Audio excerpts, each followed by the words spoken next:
Люди, давайте поплотнее подходите, поплотнее подходите, поплотнее. Давайте еще раз по-якутски поприветствуем Гарри Кюч Каспарова. Сахалы, уруй, айхау! Уруй, айхау!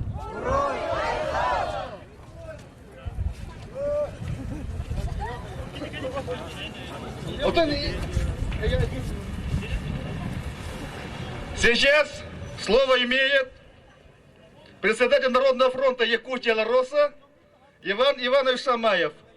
Он сегодня первым откроет наш митинг в защиту прав, законно прав Республики Саха-Якутия. Расширяется и расширяется, к сожалению. Почему? Потому что мы начинали пока только вот с вопроса Алроса, начиная с 2001 года, когда начали отбирать. Вот. И эта история сейчас и поныне продолжается. На улицах вынуждены отстаивать свое право на собственность. Будет продолжать свою работу.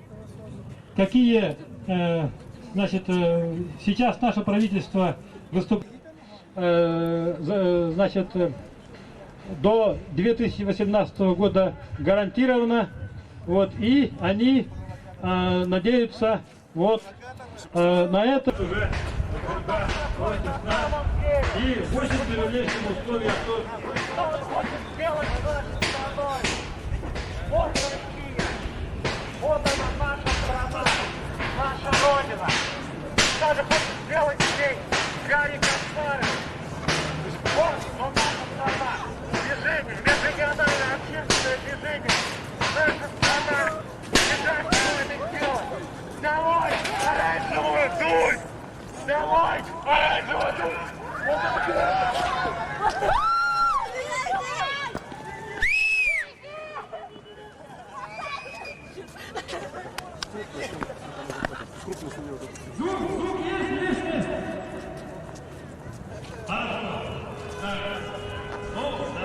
Временная